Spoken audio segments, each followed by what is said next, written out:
Hello बच्चों, बहुत बहुत स्वागत है सभी का इस लेक्चर में। आज हम लोग इस वीडियो में सीखेंगे वेक्टर के कुछ क्वेश्चंस। सिंपल से क्वेश्चंस हैं, ज़्यादा डिफ़िकल्ट नहीं है। ये पहले 10 क्वेश्चन हैं जो आज हम लोग डिस्कस करने वाले हैं। अगले वीडियो में और अगले 10 डिस्कस करेंगे, तो हर वीडियो में आपको 10 क्वेश्चंस मिलते रहेंगे। तो कैसे करने होते हैं वेक्टर के क्वेश्चंस, देखते हैं ज़रा। चलिए, पहला क्वेश्चन जैसे कि मैंने बोला बहुत सिंपल है, तो काफ़ी क्वेश्चन सिंपल भी हैं। Vector quantity is one which has magnitude, has direction, follows vector law of addition, all of these। सही क्वेश्चन, सही आंसर होगा इसका, सभी चीज़ें मान्य होती हैं इसमें।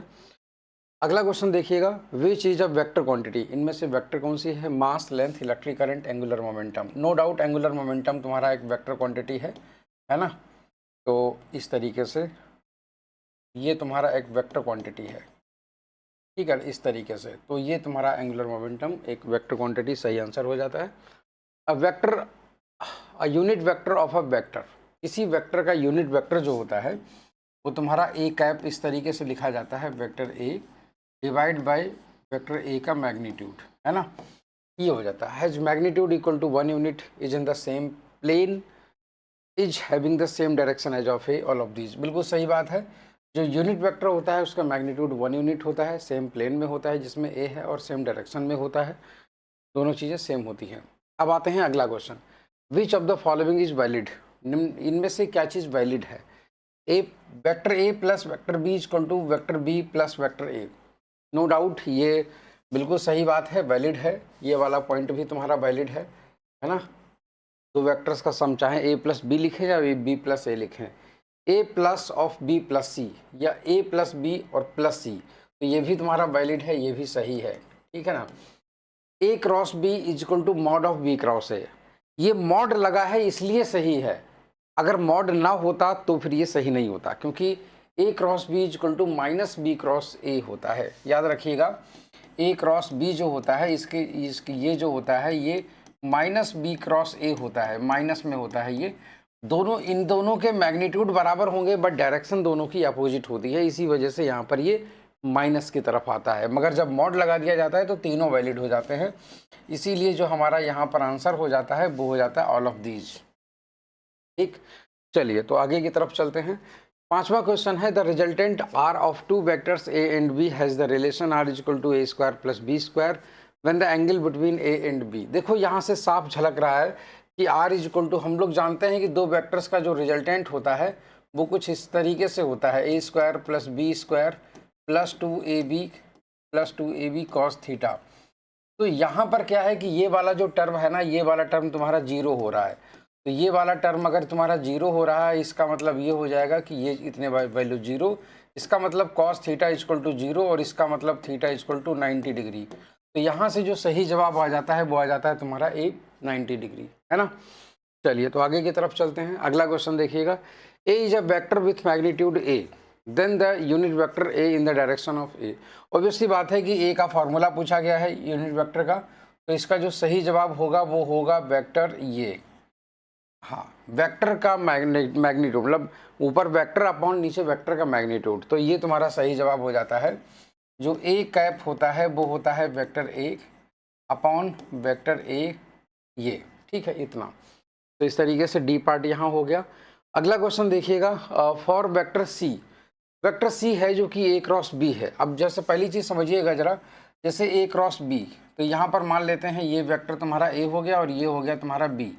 तो यहाँ से अगर ए से ए क्रॉस बी हो रहा है, ठीक है ना, हाँ, ए क्रॉस बी हो रहा है। देखिए, जो पहले लिखा होता है इसमें, जो अगर कोई अगर किसी का मतलब प्रोडक्ट करवाया जा रहा है, जो लेटर पहले लिखा है उसकी तरफ उंगलियां रखो और जो बाद में लिखा है उसकी तरफ रोटेट करो, तो अंगूठा जिस डायरेक्शन में आता है उसी डायरेक्शन में नया वाला वेक्टर जो तुम्हारा सी होता है इसकी डायरेक्शन होती है।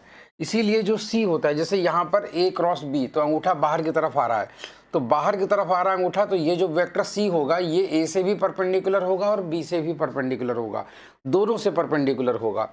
तो यहाँ से ये भी तुम्हारा वैलिड है, ठीक है ना, ये भी तुम्हारा सही है, ये भी तुम्हारा सही है, ठीक है। C is perpendicular to the plane containing A and B, तो ये भी तुम्हारा सही है, ठीक है ना। यहाँ पर तीनों सही हैं, मगर 3 ऑप्शन जगह मतलब जवाब देने के लिए तो होते नहीं हैं, तो यहाँ पर जो सही ऑप्शन हो जाएगा वो हो जाएगा तुम्हारा ऑल ऑफ दीज। ठीक है, उसके बाद तुम्हारा 8वां सवाल देखिएगा, for vectors A and be making an angle theta which one of the following relation is correct. कोई भी दो वेक्टर हैं जिनके बीच में जो है एंगल तुम्हारा थीटा है। मान लेते हैं तुम्हारा ये वेक्टर हो गया ए और ये वेक्टर तुम्हारा हो गया बी, ठीक है, और ये तुम्हारा हो गया एंगल थीटा, तो दोनों के बीच का एंगल थीटा है। तो A cross B equal to B cross A, ये तो गलत है क्योंकि डायरेक्शन तो अपोजिट होती है, इसीलिए ये वाला तुम्हारा जो है ना ये फॉल्स हो गया। ठीक है, ये तुम्हारा फॉल्स है, ये गलत है। दूसरा तुम्हारा A cross B equal to minus B cross है, ये चीज़ मैंने आपको अभी बताई थी, यही वाला तुम्हारा सही होगा। A cross B equal to B A sine theta, देखो A cross B equal to B A sine theta होता तो है, मगर साथ में इसमें अगर यूनिट वेक्टर का मल्टीप्लाई करा दोगे तब ये सही होता है जाकर के ए क्रॉस बी, क्योंकि इधर तुम्हारा वेक्टर है और इधर सिर्फ स्केलर है। ऐसा हो ही नहीं सकता कि कोई वेक्टर किसी स्केलर के बराबर आ जाए, क्योंकि ए क्रॉस बी क्या आता है, एक वेक्टर आता है, ये वेक्टर प्रोडक्ट है। और यहाँ पर लिखा हुआ है A cross B equal to A B sine theta और ये तुम्हारा बी ए साइन थीटा, तो ऐसे यहाँ पर भी तुम्हारा कुछ ना कुछ होना चाहिए मल्टीप्लाई में, इसीलिए तुम्हारा ये भी तुम्हारा इनकम्प्लीट है, ये भी इनकम्प्लीट है ऊपर वाला। ठीक है, तो यहाँ पर जो हमारा सही जवाब होगा वो होगा बी, क्योंकि वो तुम्हारा बिल्कुल सही है। ठीक है ना, चलिए आगे की तरफ चलते हैं। दो वेक्टर हैं ए और बी और ये इस तरीके से हैं कि ए प्लस बी का मैग्नीट्यूड ए माइनस बी के मैग्नीट्यूड के बराबर आ रहा है। अब सबसे पहली चीज़ तुम ए प्लस बी समझो जरा। जैसे मान लो कि एक वेक्टर तुम्हारा ये है तुम्हारा वेक्टर ए और ये वाला वेक्टर है तुम्हारा बी, ठीक है ना, हाँ ये वेक्टर तुम्हारा बी है। अब समझते जाना इसे इस तरीके से। तो अब एक वेक्टर तुम्हारा ए है और एक वेक्टर तुम्हारा बी है, दोनों को अगर हम लोग ऐड करेंगे तो ऑब्वियस सी बात है इसको हमने ऐसे खिसका दिया और जो रिजल्टेंट होगा वो हम लोग कुछ इस तरीके से निकाल लेते हैं। ये तुम्हारा रिजल्टेंट आ गया इस तरीके से, ए वेक्टर और ये तुम्हारा प्लस बी वेक्टर। ठीक है, मगर जब हमसे कह रहा है कि जो है ए माइनस बी, तो ए माइनस बी तुम्हारा कैसे आ जाएगा, ये तुम्हारा ऐसे हाँ ये तुम्हारा ऐसे करके, ये यूं करके। अब देखिएगा हम लोग इसको माइनस वेक्टर बना देते हैं, ठीक है, हाँ माइनस वेक्टर बना देते हैं ऐसे करके। तो ये तुम्हारा हो गया माइनस वाला वेक्टर, ये हो गया तुम्हारा माइनस बी वेक्टर। ठीक, डायरेक्शन पलट देने पर ये तुम्हारा माइनस वेक्टर हो गया। अब आप एक चीज़ समझिएगा, यहाँ पर ये ऐसे ये आ गया। अब दोनों का अगर हम मतलब रिजल्टेंट निकालें तो ये तुम्हारा रिजल्टेंट आ जाएगा, ये आ जाएगा vector A minus vector B. ठीक है, इस तरीके से हम लोग निकालते हैं। अब तुमसे सवाल ये कह रहा है कि इस पीले वाले एरो की वैल्यू इस पीले वाले एरो की वैल्यू के बराबर है, मतलब दोनों की लेंथ बराबर है, मगर यहाँ तो दिखाई दे नहीं रही। तो दोनों के बीच का एंगल कुछ ना कुछ अलग होगा, ए और बी के बीच का एंगल कुछ अलग होगा, तभी ऐसा पॉसिबल है। तो चलिए हम लोग अब यहाँ से एंगल डायरेक्टली ऐसे तो निकाल नहीं सकते, तो हम लोग ऐसे तो एंगल निकाल नहीं सकते, तो हम लोग कैसे निकाल सकते हैं, वही वाला फार्मूला हम लोग लगा देते हैं जो हमने पैरेललोग्राम वाला फार्मूला जो हम लोग जानते हैं। ठीक है, तो यहाँ से तुम्हारा दोनों का अगर दोनों का मैग्नीट्यूड बराबर है, सम दोनों का बराबर है, मतलब इसका सम और ये वाला सम दोनों का मैग्नीट्यूड मान लेते हैं, दोनों का रिजल्टेंट का वैल्यू अगर आर है, तो ऐसे केस में इस आर के बराबर अगर हम लोग लिखेंगे आर स्क्वायर के बराबर, तो ये होगा तुम्हारा A square plus B square plus 2ab cos theta. ठीक है ना, हाँ, और इस वाले आर की वैल्यू जो होगी ना, इस वाले आर के लिए हम लोग लिखेंगे R square this is equal to A square plus of minus B का whole square plus of 2a of minus B into cos of theta. ठीक है, अच्छा अब ऐसे केस में हम लोग इसको क्या लिख देंगे पूरा, this is R square this is equal to A square plus B square, है ना, minus 2ab cos theta, minus 2ab cos theta. तो यहाँ से ये तुम्हारी सेकेंड इक्वेशन बन गई। फर्स्ट को अगर सेकेंड को बराबर करवा देते हैं या घटा देते हैं तो तुम्हारा ये क्या हो जाएगा, तो ये ऐसे ऐसे ऐसे और ये तुम्हारा प्लस, तो ये इससे तुम्हारा कैंसिल हो गया, ये इससे कैंसिल हो गया, ये इससे कैंसिल हो गया, दोनों को जोड़ दोगे तो ये तुम्हारा 0 बराबर हो जाएगा 4ab cos theta, 4ab cos theta. तो यहाँ से कॉस थीटा इक्वल टू कितना आ गया 0, तो यहाँ से थीटा इक्वल टू कितना आ गया 90 डिग्री। तो ये हमारा सही जवाब हो गया। इसका मतलब